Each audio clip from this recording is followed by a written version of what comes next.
versículo de número 14.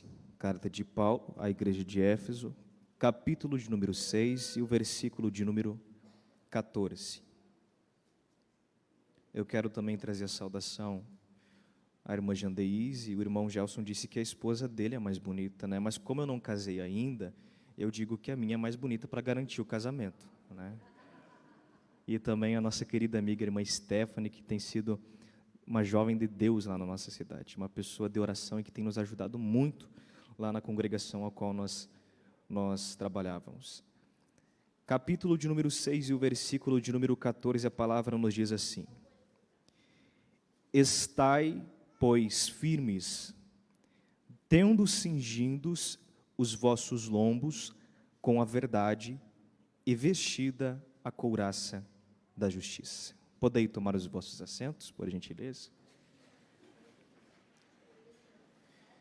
Queridos irmãos, esta carta em que Paulo escreve a esta igreja, a igreja de Éfeso, e esses versos que por nós são conhecidos, nos traz justamente as armaduras em que o cristão deve obter. É claro que a gente, ao deparar-se com esta narrativa de Paulo, evangelista irmão Marcos, a gente vê muitas outras armaduras, muitas outras partes desta armadura do cristão, em que nos chama muito a atenção. E, por muitas das vezes, o versículo 14 passa por despercebido, e algumas das vezes nós não damos tanta notoriedade, tanta ênfase à verdade que é necessária sobre a armadura do crente. Não somente a verdade, como também justamente este cinturão. Por motivo de que este cinturão, como nós cristãos sabemos, que na armadura a qual Paulo cita, é muito necessária para que ficasse o guerreiro, ou o soldado, ou aquele que ia à batalha, sempre muito firmado e fortalecido com as armaduras que estavam carregando. É claro que quando a gente se depara com esse texto, a gente vê que não é a primeira armadura que o soldado, que o guerreiro, ou quem sabe este homem que irá à batalha, vai vestir. Contudo, quando a gente se depara com esse texto, a gente vê que é muito importante em que o crente, em que o guerreiro, em que o homem que vá à batalha esteja cingido os vossos lombos com este cinturão, para dar força, para dar estrutura, para dar sustento e para dar firmeza sobre o corpo deste soldado.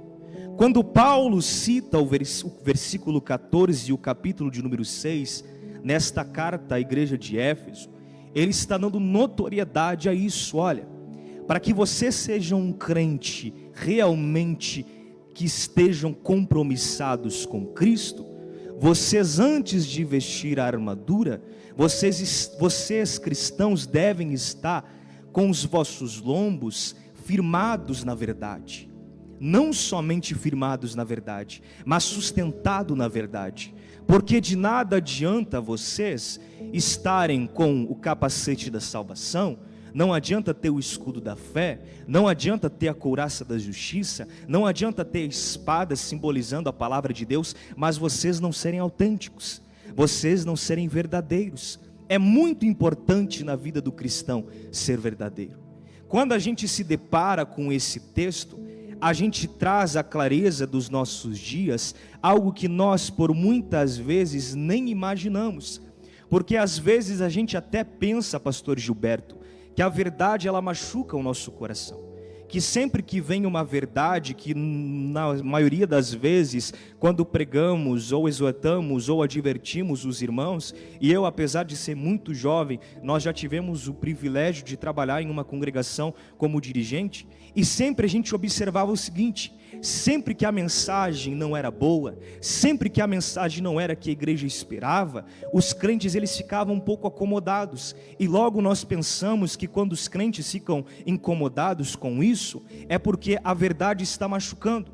Mas quando a gente se depara com a Sagrada Escritura, a gente percebe que na verdade, a verdade ela não machuca. O que machuca é a mentira. A verdade ela confronta. A verdade, por mais que às vezes não nos traga paz, ela começa a nos confrontar. A gente começa a não entender, mas talvez daqui 2 horas, daqui 2 dias, daqui 2 anos, aquilo que o pastor Gilberto pregou, aquilo que o evangelista Marcos sustentou, aquilo que o evangelista Osiel falou para a juventude, realmente era o que a gente precisava ouvir. O pastor fez menção num texto bíblico, na carta de Paulo a Timóteo, dizendo o seguinte: olha, fuja das fábulas, porque haverá um tempo em que os homens, a igreja, os irmãos que nós conhecemos, não mais querendo ouvir aquilo que Deus tem para falar, mas buscando a mentira, buscando as fábulas, voltando para aquilo que eles precisam ouvir, e não aquilo que eles querem ouvir, não aquilo que eles precisam ouvir. Eles vão voltar-se para fábulas,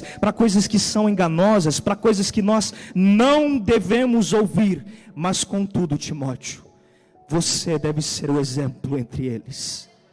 Você deve ser o exemplo entre os fiéis. Até por muitas vezes vão julgar tua mocidade, mas seja o exemplo entre todos. Seja o exemplo entre a igreja, seja o exemplo entre os obreiros, seja o exemplo aonde você for e com quem você caminhar. A verdade, queridos, ela nos confronta. E quando a gente se depara com isso, a gente vê uma mulher chamada Rebeca, capítulo 27 de Gênesis, que instiga o seu filho Jacó, que tinha e era portador de uma promessa, a ser um filho mentiroso, enganador ao seu pai. Há quem diga que era necessário, não era necessário, não era. A sua mãe Rebeca instigou o seu filho a enganar e a mentir para o seu pai. Não somente isso, não bastou ser um mau filho. Capítulo 31 de Gênesis diz que ele foi um mau esposo. E quando ele é mau esposo, o Senhor castiga ele. E a mulher que ele amava não pode mais gerar filhos, porque ele amava mais a sua mulher Raquel do que Lia. O Senhor fecha o ventre daquela que ele amava e abre o ventre daquela que era repudiada. Como se não bastasse isso, ele se torna um mau pai. Há quem diga que era necessário ele amar mais José. Não era necessário. Aquilo que Deus tinha para José ia se cumprir, da mesma forma que aquilo que Deus tinha para Jacó ia se cumprir. Mas o problema é que muitos pais, por muita falta de cultura, por muita falta de ensino, por muita falta de instrução, por muita falta de Bíblia, muitas vezes acabam amando mais um filho do que o outro. E se tem só um filho, começa a colocar o filho num pedestal, estraga o filho começa a ser soberbo, o filho se acha mais crente do que os outros, acha que prega mais porque a mãe diz meu filho é pregador, acha que canta mais bonito porque diz o meu filho é cantor. Olha, meu filho é o cara, o meu filho é o homem que quando Deus dá oportunidade através do pastor, ele começa a arrebentar com a igreja, começa a destruir o ministério do filho, afasta ele da presença da casa do pai, como aconteceu com Jacó, um homem que tinha promessa, mas porque sua mãe pensou agora a promessa não vai acontecer, a Bíblia diz que ele tenta antecipar a promessa de Deus. Uma mentira que fez com que ele se afastasse da casa, uma mentira com que fizesse que aquele menino nunca mais visse sua família, e quando viu seu irmão Esaú, ficou com medo. Mas a palavra de Deus nos diz que existia uma verdade do Senhor sobre a vida dele. E o Senhor marcou um encontro com ele, irmã Carla.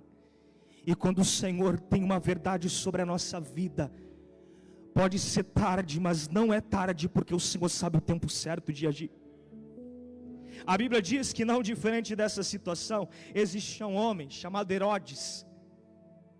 Herodes era um homem que estava morando, casando-se novamente com a mulher do seu irmão Herodias. E João Batista, quando começa a pregar o evangelho, começa a pregar a verdade para aquela mulher fica com seu coração tão aflito, porque na verdade não está machucada, mas ela está confrontada, esperando a oportunidade para matar aquele homem. Não diferente disso, a Bíblia diz que Estevão, quando é extremamente usado por Deus em Atos, no capítulo 6 ou no capítulo 7, eu não lembro, mas a palavra do Senhor nos diz que quando Estevão se levanta para pregar a verdade, A igreja da época se levanta contra ele, e havendo comichão nos ouvidos, não conseguem mais escutar aquele jovem. Eles colocam as suas forças sobre aquele jovem e matam aquele jovem. Porém existia uma verdade na vida de Estevão, e quando ele levanta os seus olhos para os céus, ele fala: olha, eu vejo os céus abertos, e vejo o Filho do Homem à direita do Pai. Ah, Senhor, tenha misericórdia deles, porque eles ainda não conhecem a verdade, mas eu a conheço, e eu sei que a verdade que habita em mim é muito maior do que a mentira que habita na vida desses homens. Não diferente disso, a palavra do Senhor nos diz que Jesus Cristo, o próprio Jesus, falando a verdade, os fariseus, a igreja da época, não conseguia entender e compreender o que Jesus falava, ou melhor, até por muitas vezes compreendiam, mas eles fechavam seus ouvidos porque sabiam que era verdade, sabiam que estavam vivendo uma vida de aparência, sabiam que estavam vivendo uma vida de mentira. E a palavra do Senhor nos revela que quando eles colocam o Senhor no madeiro, pode passar um dia, 2 dias, mas no terceiro dia, a verdade que havia sobre a vida de Jesus, não teve cruz do Calvário que segurasse, querido, não teve nada que pudesse prendê-lo naquela cruz. O que o Senhor está te dizendo nesta noite é o seguinte: ei, por mais que muitas vezes estão pensando em parar a verdade que há na tua vida, e quem sabe por muitas vezes estão mentindo coisas a teu respeito, o Senhor, Ele está levantando alguém para dizer: não, o que Ele está falando e pregando é verdade. Tentaram contra Martim Lutero em 1517, dia 31 de outubro, olharam para ele e pensavam: não, o que ele está falando é mentira, mas atrás dele vinha o exército chamado Igreja do Senhor, que estava pregando nos 4 cantos daquele templo o evangelho que não era falso, mas o evangelho que veio para libertar, o evangelho que veio para transformar, o evangelho que veio para te erguer e te dizer: ei, há uma verdade de Deus sobre a tua vida. Eu vou deixar você adorar o Senhor por um momento, porque enquanto você está adorando ao Senhor, o Senhor está te dizendo: ei, não te preocupa, estão lançando mentiras sobre a tua vida, mas está descendo do céu nesta noite uma verdade que ninguém, as portas do inferno não prevalecerão com esta igreja.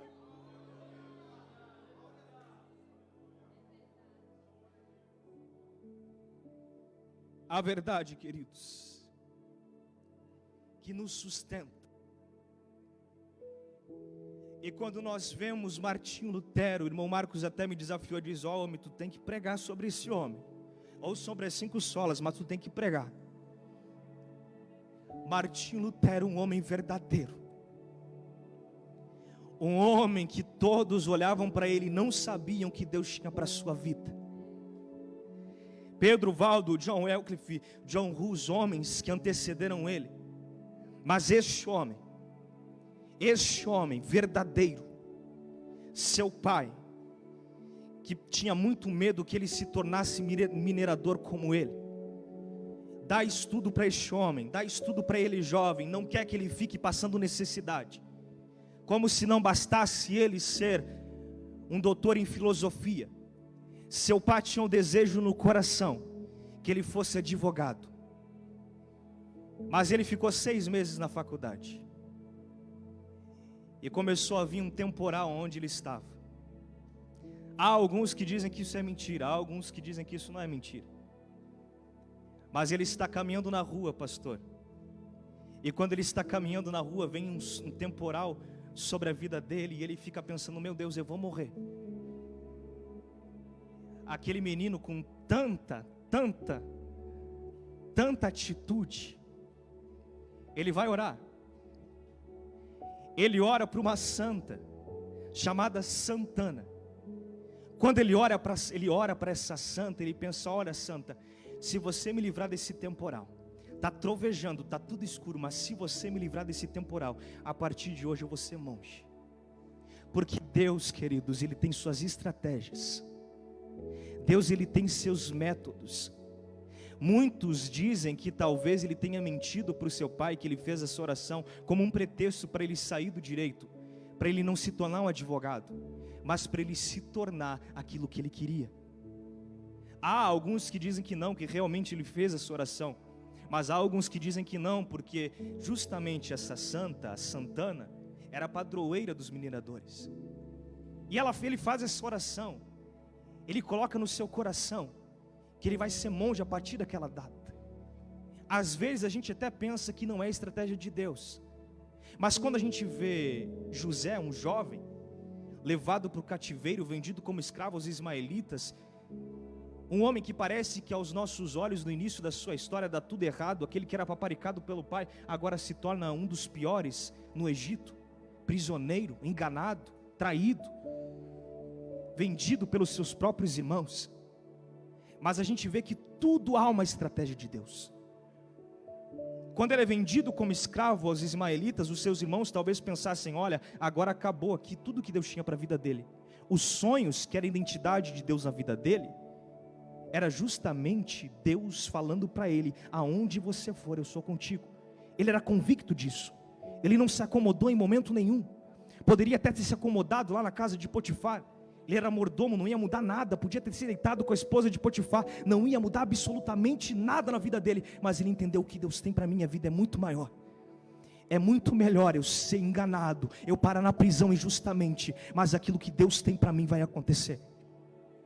Vendido como escravo aos ismaelitas pelos seus irmãos, os irmãos dele olhavam para aquilo e pensavam: agora acabou. Na verdade era a estratégia de Deus, porque ao contrário do que pensavam, que estavam afastando do que Deus tinha, na verdade estavam aproximando daquilo que Deus tinha para a vida dele. Ei, há uma promessa de Deus sobre a tua vida, há uma promessa de Deus sobre o teu ministério, e não há ninguém que possa impedir. Tem gente que está pensando que está te levando para longe, mas Deus te traz aqui para te lembrar: não, eu estou te levando para perto da onde eu quero que você esteja. Tem gente que pensou que acabou, mas eu estou dizendo: não, o Senhor te traz aqui para te lembrar. Há uma verdade minha sobre a tua vida.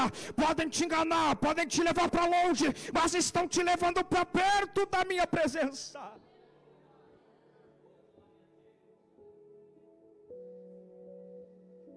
Aí esse homem, ele vai ser monge, no lugar que ele deveria ser advogado. Martinho Lutero, quando ele abre a escritura, o primeiro momento em que ele tem o prazer, o privilégio de ministrar a palavra, ele começa a perceber que o livro que ele está lendo pela primeira vez não é o livro que os padres, os bispos da época estavam pregando. Ele conhecia talvez alguns trechos do que pregavam na igreja. Ele conhecia talvez alguns trechos que falavam no domingo. Mas quando ele se depara com a Sagrada Escritura, ele começa a perceber: é muito mais do que aquilo que eu pensava ser.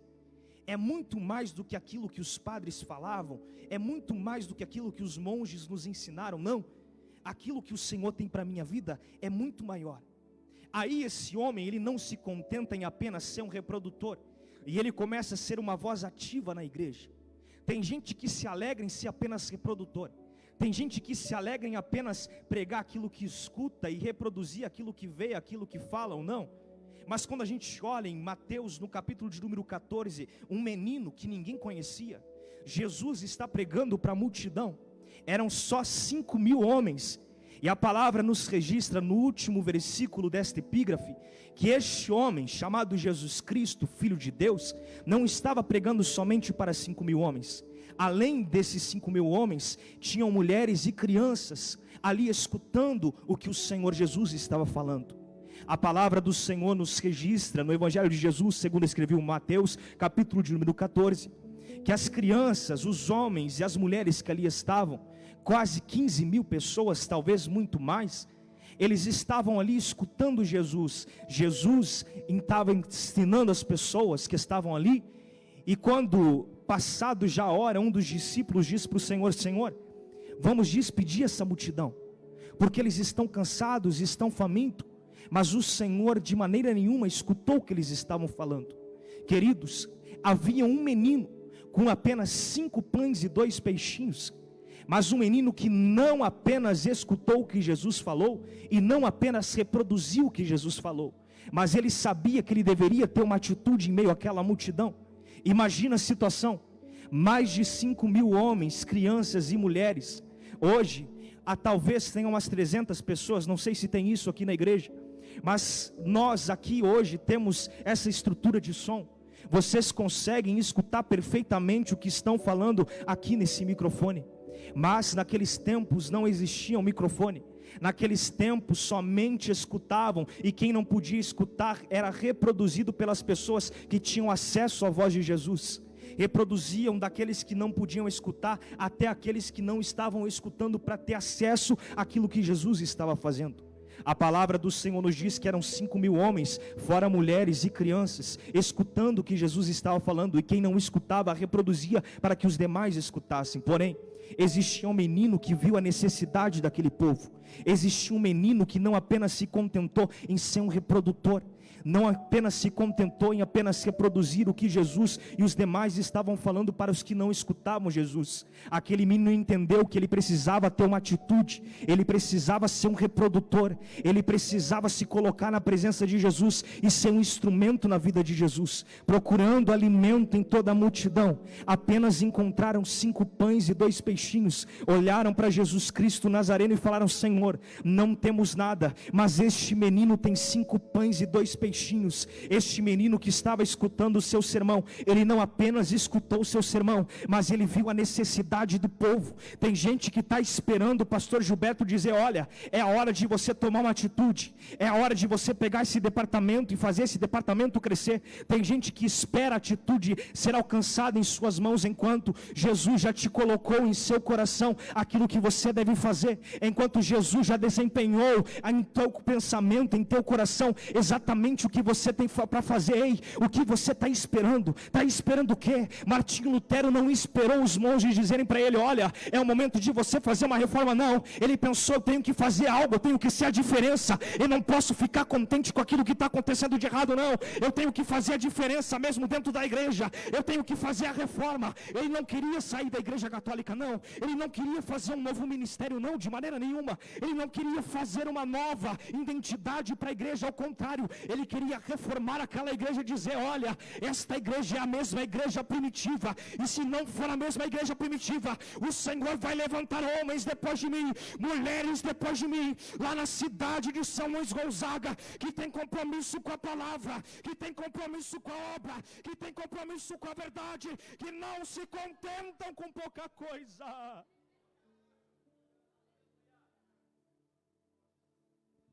Mas aí tem gente que se contenta em ser apenas ser produtor. E esse homem, quando entende que ele tem que fazer a diferença, pastor Gilberto, ele pensa: não, ser reprodutor não basta. Aí o Papa da época começa a determinar especialmente sobre a Alemanha, as indulgências. Irmão Marcos já falou que é indulgências. Quando ele determina a cobrança de indulgências sobre a igreja da Alemanha, porque ele sabe que a igreja da Alemanha é uma igreja rica, ele pensa: olha, vai dar tudo certo, porque os planos de Satanás, ele sabe exatamente onde habitar. Satanás, queridos, tem muitos milhares, mil de anos, e esse ser que tenta atormentar as vidas, já destruiu muitos casamentos, já destruiu muitos ministérios, já destruiu obreiros, muitos planos divinos. Primeiro plano divino, Adão e Eva, Satanás sabia aonde deveria atingir aqueles dois. Sendo um ser inteligente, e já destruído muitas famílias, muitas crianças, muitos lares, no seu pensamento ele sabia onde deveria agir. Mas Deus já tinha separado Martinho Lutero. Dia 31 de outubro de 1517, Martinho Lutero vai na igreja de Wittenberg, na Alemanha, na porta da igreja, coloca 95 teses fixadas naquela porta. Quando as pessoas olham para aquela porta, quando as pessoas veem o que Martinho Lutero está fazendo, eles não entendem, eles não compreendem, e eles até pensam: o que vai acontecer?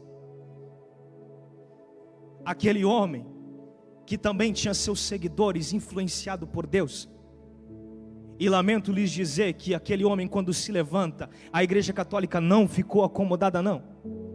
Muito pelo contrário, a Igreja Católica ela se levantou para tentar derrubar aquele homem de Deus, para tentar frear o seu ministério, para tentar frear os projetos divinos, porque até então a política estava impregnada dentro da igreja, e sempre que a política e a religião tentam andar juntos, não dá. Quem não lembra de Constantino, um homem que tentou colocar e burlar todas as regras da igreja primitiva, colocando sobre a igreja e colocando sobre o catolicismo, ou melhor, colocando o catolicismo dentro da igreja, destruiu os planos divinos, mas por um determinado período, porque no dia 31 de outubro de 1517, o Senhor está levantando não só um homem, mas o Senhor está capacitando ele, está colocando pessoas do seu lado que vão ajudar, pessoas do seu lado que vão orientar ele. Quem olhava para Martim Lutero não sabe nem pensa a dificuldade que esse homem enfrentou, mas a verdade impregnada na sua vida foi capaz de originar nele uma fé absoluta, uma fé que o irmão Marcos citou aqui, que ele entendeu. Olha, o justo viverá pela fé.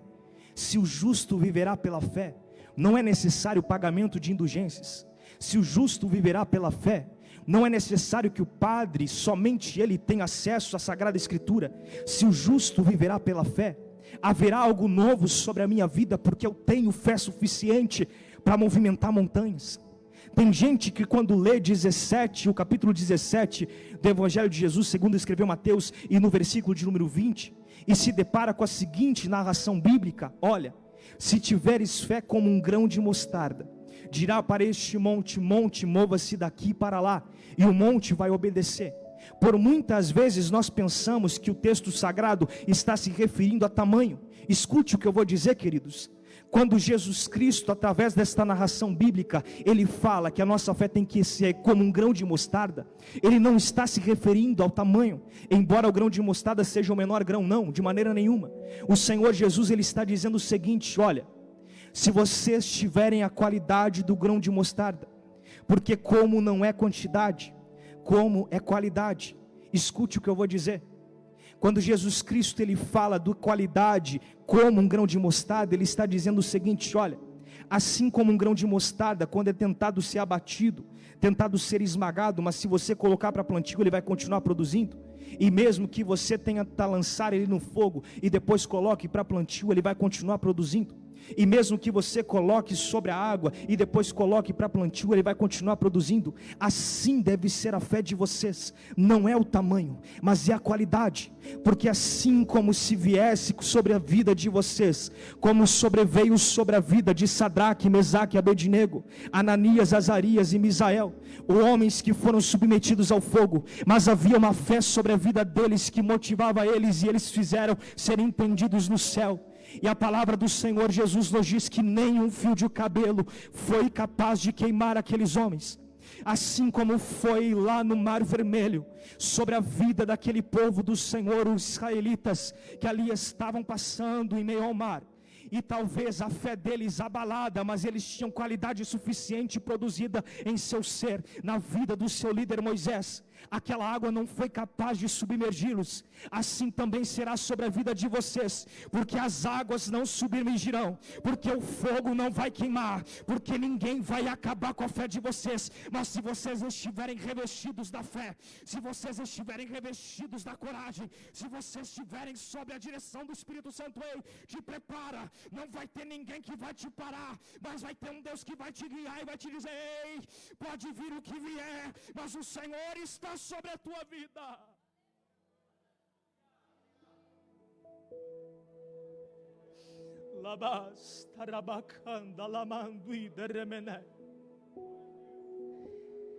Aí Paulo escreve o seguinte: vocês devem estar firmados e sustentados em uma única coisa, em uma das solas, a Escritura. Vocês devem estar firmados em uma única coisa. Não é sobre pastores, não é sobre a convenção, porque por muitas vezes, e nós infelizmente vimos isso, eles pecam, eles transgridem, eles caem, mas vocês estão firmados sobre uma única coisa, que é a palavra de Deus. É o que dá sustento, é o que dá firmeza, é o que dá capacidade, é o que dá discernimento. Aí tem gente que a fé fica tão abalada, que quando o pastor direcionado por Deus tira algo, ele pensa: não, agora eu vou me desviar, agora eu vou sair da igreja, agora eu vou para outro ministério, agora eu vou para outra congregação melhor, vou para outra denominação, e se não bastar, vou para outra cidade. Não tenho mais oportunidade para cantar, nunca me deram nem para cantar hino da harpa na igreja, nunca me deram nem para dizer: ó, sois bem-vindos em nome de Jesus. Isso entristeceu meu coração. Mas ao contrário, existia um homem, Martinho Lutero, que por muitos foi pisado, que por muitos foi maltratado. O Papa tentou rasgar aquilo que ele estava escrevendo, o Papa queimou os seus livros e disse: não, aqui este homem não tem voz. Mas o Senhor estava levantando ele não como um reprodutor da igreja católica, não, o Senhor estava levantando ele como um porta-voz do evangelho. Ei, o Senhor está levantando nesta noite homens e mulheres, crianças e jovens, homens que parece que o tempo já passou, e ele está dizendo: te prepara, porque esta cidade vai ficar pequena para o teu nome. Te prepara, porque este estado vai ficar pequeno para o teu nome. Te prepara, porque este país vai ficar pequeno para o teu nome. Te prepara, obreiro, porque Deus tem algo novo sobre a tua vida. Quem recebe esta palavra nesta noite, glorifica e exalta o nome dele.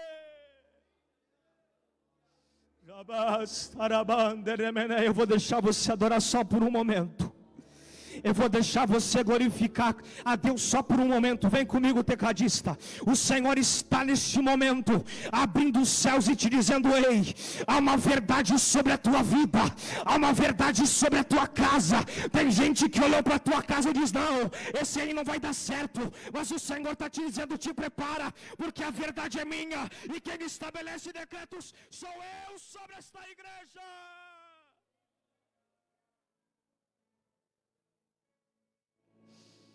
Aleluia.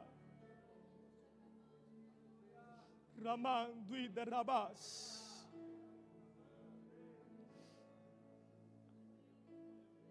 Aí a aflição bate na porta desse homem. E talvez aos nossos olhos a gente até pensou: não, esse homem não pensou em desistir. Olha a coragem dele, olha a fé que ele tinha. Pedro tinha fé suficiente para abandonar o barco. Pedro tinha fé suficiente para andar alguns metros na presença de Jesus. Mas o mesmo Pedro desistiu e disse: não, eu não conheço Jesus. Judas Iscariotes, um homem que tinha total apoio de Jesus, se não fosse assim, ele não seria quem era responsável pelas ofertas. Se engana quem pensa que esse homem era um homem bobo, não. Era um homem sábio, era um homem que Jesus sabia o que colocava na mão dele, mesmo sabendo que ele roubava daquilo que era lançado.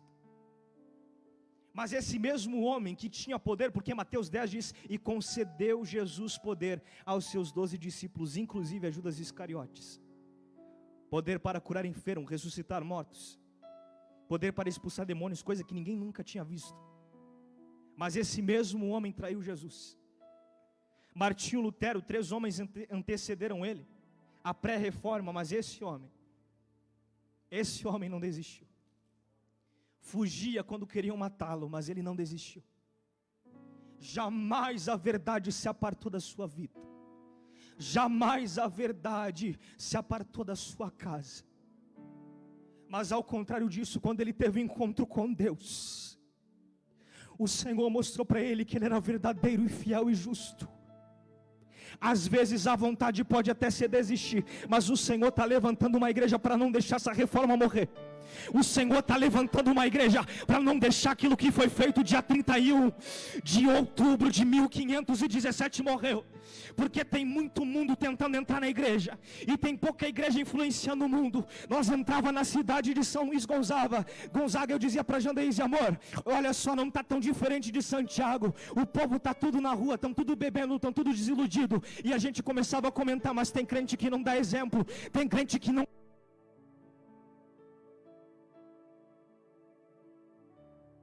Mas está se levantando uma geração, está se levantando uma igreja. Por mais que tem gente que não está dando exemplo, Por mais que tem jovem que vai pro muro ficar com gurezinha, por mais que tem jovem que vai entrar no carro para fazer coisa escondida, por mais que tenha uma geração que está na fornicação, mas está se levantando nesta cidade uma geração que tem compromisso não com o homem, mas que tem compromisso com Deus, e que vai pregar nos quatro cantos dessa cidade: só o Senhor é Deus, só o Senhor é Deus. Quem recebe esta palavra nesta noite?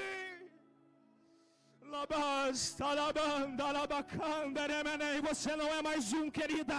Você não é mais um, querido.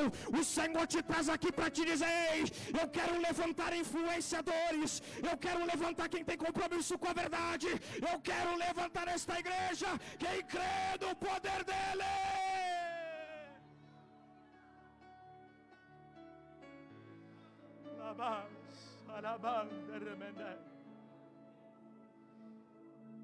Aí tem gente que vem na igreja domingo, está acostumado simplesmente a ver o que vão ensinar. Tem gente que vai na igreja no sábado, culto de jovem, está acostumado a ver só o que o irmão Osiel vai pregar, mas não tem a atitude de buscar a verdade, não tem a atitude de fazer a diferença. Eu lamento te dizer, querido, você vai se levantar para fazer a diferença, vai. Você vai se levantar para pregar a verdade, vai. Mas você vai se levantar e muitos vão se levantar contra. Mas enquanto muitos estão se levantando contra você, o Senhor, Ele está se levantando do teu lado. Tem gente que vai tentar te abater e vai dizer: não, o que ele está pregando é mentira, não. O que ele está falando não é verdade, não. Aquilo que ele está ensinando é totalmente contrário aos preceitos bíblicos. Mas se você se levantar com a verdade, se você se levantar com a palavra, se você se levantar do lado do pastor e dizer: pastor, eu não estou aqui para ser mais um, não, mas eu quero ser a diferença do teu lado, eu quero fazer a obra, eu não quero ficar parado. Ei, o Senhor vai te honrar, querido. Mas não adianta ficar sentado me olhando com cara feia, não. Não adianta ficar sentado pensando: não, eu estou contente da forma que está, não. O Senhor está te levantando para ser a diferença, não só dentro da igreja, mas lá fora, para fazer a diferença.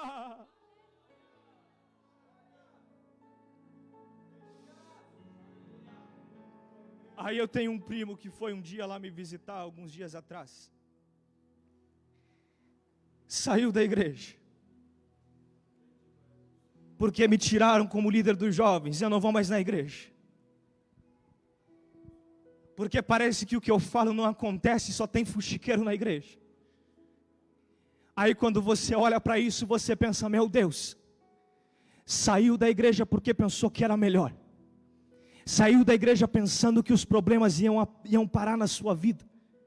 Pedro, quando vê Jesus entrando no seu barco, ele olha para Jesus e ele pensa: não, se Jesus quer entrar no meu barco, ele vai entrar no meu barco, mas da maneira que está.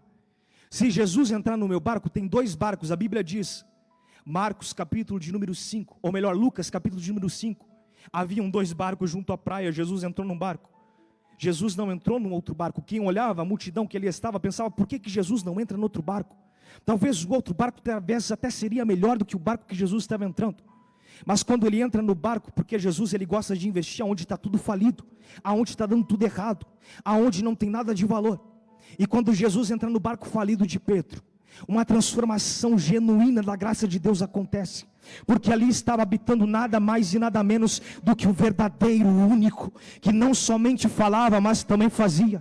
Tem gente que somente fala, mas não faz nada. Tem gente que fala: se eu tivesse no lugar do irmão Marcos, olha, eu não ia trazer esse maluco lá de Santiago. Se eu tivesse no lugar do pastor Gilberto, eu não dava nem oportunidade para o irmão lá de Santa Rosa. Mas o Senhor ali está te dizendo: ei, não te preocupa, porque enquanto você não está fazendo, eu estou levantando aqueles que fazem.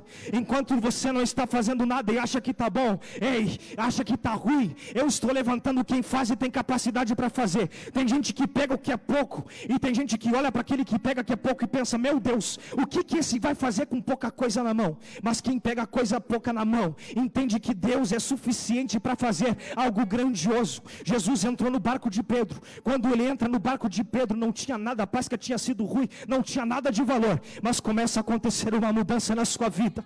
Aquilo que era ruim começa a ser bom bonança. Aquilo que era miséria começa a ter fartura. Quem olhava para o barco de Pedro pensava o que Jesus vai fazer. Mas quando Jesus entra no barco, Jesus começa a fazer a mudança. Quando Jesus entra na casa, Jesus começa a fazer a mudança. Quando Jesus entra na saúde, Jesus começa a fazer a mudança. Quando Jesus entra no ministério, Jesus começa a fazer a mudança. Quando Jesus entra na igreja, Ele não entra somente para entrar não, mas Ele entra para mostrar a verdade que está escondida. Ele começa a mostrar aquilo que está podre, para ser consertado, para confrontar, para mostrar a verdade e para trazer a luz desta igreja.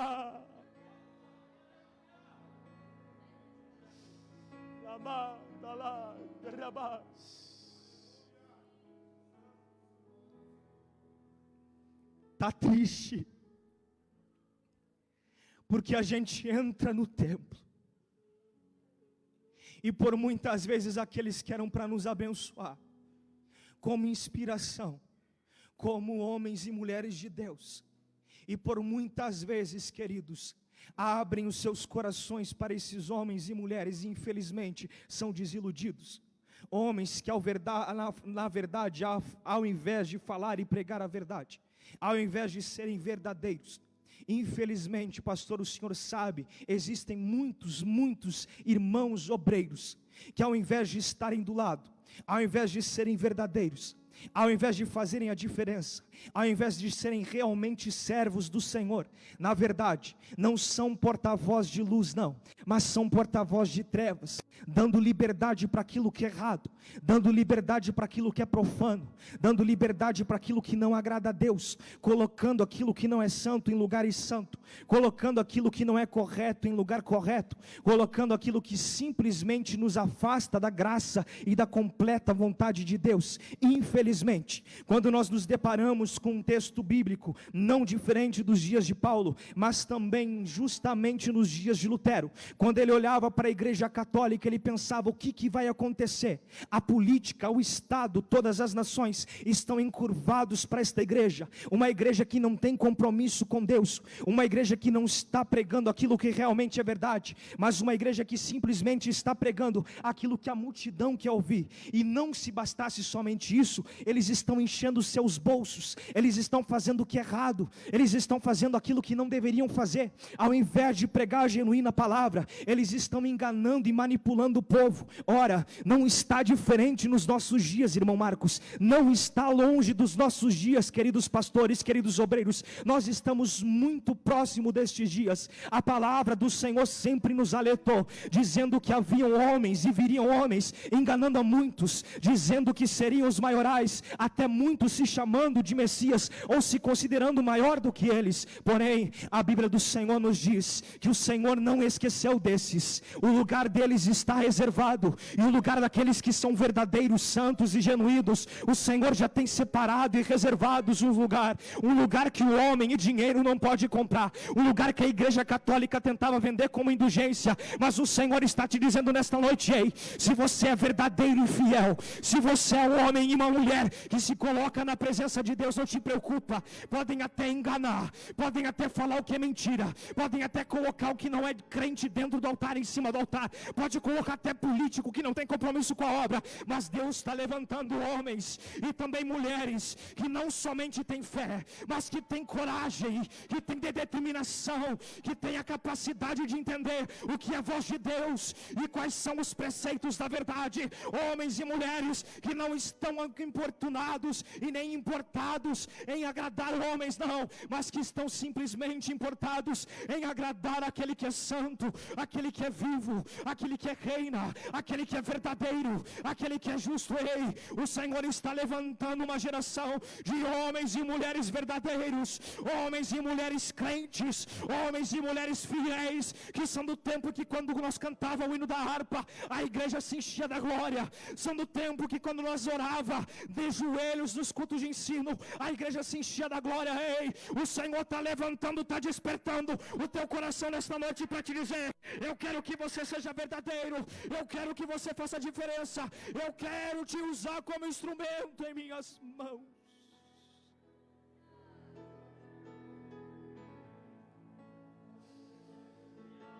Para a gente encerrar, queridos,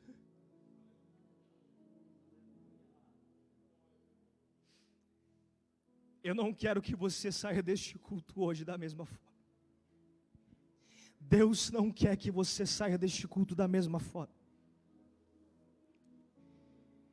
Nós estamos num memorial histórico, 504 anos, aonde um homem levantou a sua voz e disse: eu vou fazer a diferença. Aí a gente vê que muitas vezes Deus ele desperta um profeta, uma profetisa, para profetizar sobre a vida de homens e mulheres, dizendo: eu te escolhi para uma grande obra e para fazer diferença. 90%, pastor Gilberto, não tem compromisso com as profecias do Senhor. Aí eles pensam o que? Que o Senhor ele vai agir por eles. Não. O Senhor nos lembra que Ele tem uma grande obra em nossas vidas, queridos e queridas. O Senhor nos lembra que Ele quer nos usar como uma referência e como a diferença nesta geração. Mas só cabe a você a intenção e a atitude de obedecer à verdade do reino. Quando Martim Lutero ele entendeu: eu posso fazer a diferença. Não tinha rede social naquele tempo para ele dizer hashtag dia 31 de outubro, igreja de Wittenberg, não. Mas ele sabia que o próprio Deus se responsabilizaria em levar o nome dele nos 4 cantos do mundo 500 anos depois. Ele entendeu que o próprio Deus se responsabilizaria em fazer o seu nome ecoar como um grande reformador, não só da Igreja Assembleia de Deus, mas desde que ele saiu da Igreja Católica como um rebelde, como um homem que não tinha compromisso, e na verdade Deus estava levantando ele como uma referência. Lucas 5, quando registra que Pedro deixa Jesus entrar no barco, diz que ele deixa tudo, irmão Marcos, e segue Jesus. Versículo 3 do capítulo 5 diz que o barco era de Pedro. Naqueles tempos era comprado um barco numa espécie de cooperativa, 17 até 25 pessoas compravam um barco, mas a Bíblia diz que o barco era de Pedro. Quando ele entende que o compromisso que ele tem que fazer exige dele uma atitude, ele deixa tudo no versículo final desta epígrafe e começa a seguir Jesus. E a partir do momento que ele começa a seguir Jesus, Jesus ama tanto ele que coloca Pedro, Tiago e João em lugar de destaque, sempre perto. Quando Jesus ia orar, Pedro e Tiago iam orar junto. Quando Jesus entrou na casa de Jairo, Pedro, Tiago e João entravam junto. Aonde Jesus estava, aqueles 3 homens estavam. Olha a fé daquele homem, porque ele tomou uma atitude na vida dele. Não basta somente você receber a profecia e achar que Deus vai fazer tudo por você, não. Antes de Deus fazer qualquer coisa na sua vida, Ele exige que você tenha uma atitude, de a partir desta noite ter uma visão e uma atitude diferente, de a partir desta noite você não viver da mesma forma, mas a partir de hoje você ter uma vida na presença dEle. Quem sabe quando você se converteu, você orava, você jejuava, você se consagrava, e hoje você passa mais tempo na internet, na Netflix, no Instagram, no Facebook, no WhatsApp, do que orando. Mas o Senhor está te dizendo: homens verdadeiros não são homens que se ocupam com coisas do seu tempo, não, mas são homens e mulheres que se ocupam com aquilo que é atemporal no reino de Deus. O que é atemporal no reino de Deus? É aquilo que não passa. É quando a gente se dedica para o jejum, para a oração e para a palavra. É quando a gente se dedica em fazer visita quando ninguém está fazendo.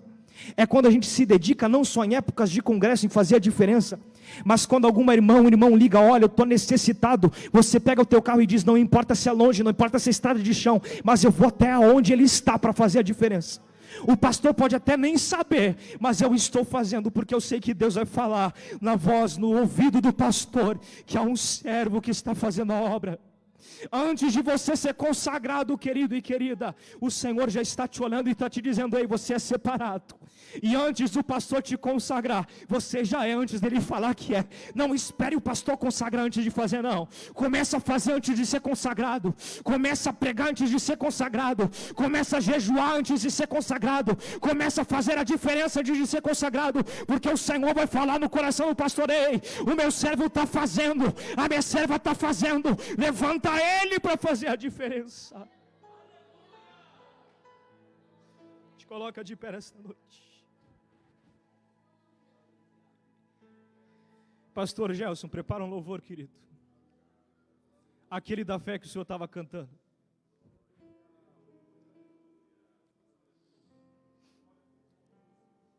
Martinho Lutero, quando entende o compromisso com a palavra de Deus, e posterior os homens que vieram estavam do seu lado, particular amigo Felipe, Aleluia. que deu notoriedade àquilo que o nosso irmão acabou de falar sobre as 5 solas, o irmão Marcos da Rosa. Foram homens que tiveram a coragem, a determinação de não ficar acomodado, de não simplesmente vir para a igreja com uma intenção. Talvez a intenção de você vir na igreja foi uma intenção totalmente contrária sobre a palavra que você escutou hoje. Martinho Lutero achou que a oração dele foi ouvida por uma santa, mas na verdade a oração de Lutero foi ouvida pelo próprio Deus. Às vezes a gente vai com uma intenção e Deus nos traz para outra intenção. Talvez hoje você veio aqui para encontrar alguém, um amigo, uma amiga, mas o Senhor te traz aqui para você lembrar que você precisa ser verdadeiro. José, em um tempo esquecido, foi autêntico no seu tempo. Ninguém estava vendo ele, nem o Potifar, o dono da casa, estava vendo ele, mas ele entendeu: eu não posso perder meu caráter e a verdade que habita na minha vida. Aleluia. Deus, Ele quer te trazer para a verdade nesta noite, querido. Quem sabe você já vive nesta verdade, mas o Senhor está te dizendo: ei, não basta apenas viver nesta verdade, mas eu quero que a verdade resplandeça sobre a tua vida.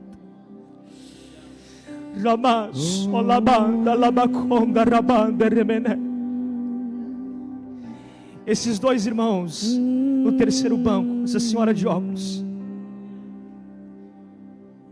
assim manda dizer o Senhor para vocês: há uma obra que o homem tentou parar sobre a vida de vocês.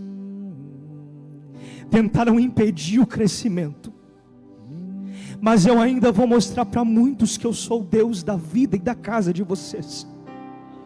Parece que os céus estão cerrados porque estão cercados de uma mentira, mas existe uma verdade que está se abrindo nesta noite, uma verdade que o homem desconhece, mas que eu conheço, e que estes 4 cantos dessa cidade vai refletir a verdade de Deus que habita sobre a casa, que habita sobre o ministério, que habita sobre a vida, que habita sobre vocês nesta noite.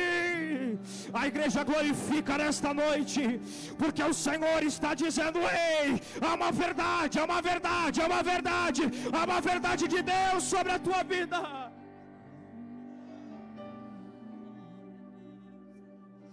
Louva a Deus, irmão Gelson. Se você quiser, passa aqui na frente. Se você quiser viver uma verdade, você vem. Se você quer fazer a diferença, você vem. Se você quer ser alguém novo na presença de Deus, você vem. Deus está separando homens e mulheres com a verdade, que tenham compromisso com Ele, que tenham compromisso com Ele nesta noite.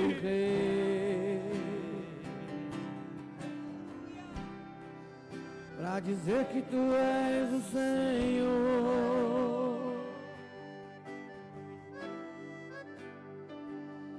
Os reinos se abalam. Aleluia.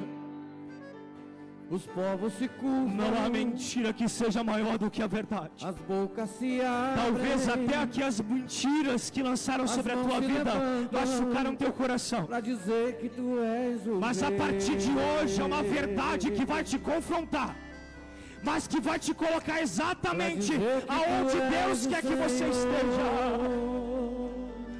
Feche os teus olhos, adore a Ele.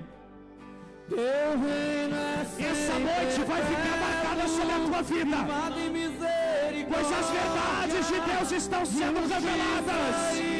Deus está levantando o ministério que estava caído. Deus está levantando quem estava pensando que ia desistir. Deus está te dizendo: te prepara nesta noite. A tua igreja te adora. Aleluia. Tem gente chorando, mas Deus está dizendo: ei, há um lenço da verdade sobre teu rosto. Há um lenço da verdade que está enxugando tuas lágrimas. Há um lenço da verdade sobre a tua vida. Bondade e fidelidade, a tua igreja te adora.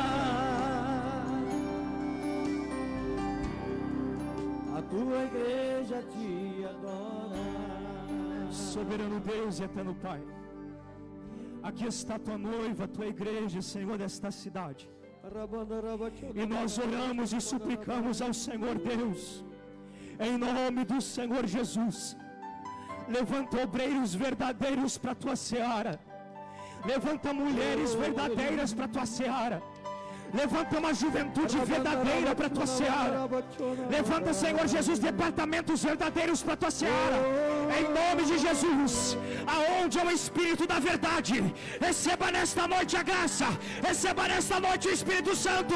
Receba nesta noite o Consolador sobre a tua vida.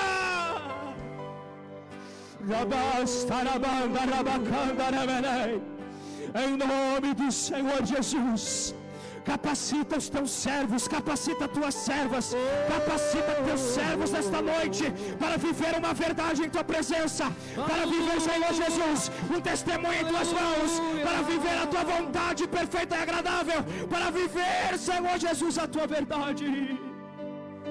Abraça esse irmão, esta irmã que está do teu lado, se você puder. Diga para ele, diga para ela, a partir de hoje, há uma verdade de Deus. Há uma verdade de Deus que está te revestindo, que está te capacitando, que está te orientando, que está te mostrando aonde deve ir, com quem deve ir, o que deve fazer, com quem deve fazer, para uma grande obra sobre esta igreja. Hoje eu marco o teu ministério para dizer que tu és o Senhor, filho meu. Os reinos se abalam,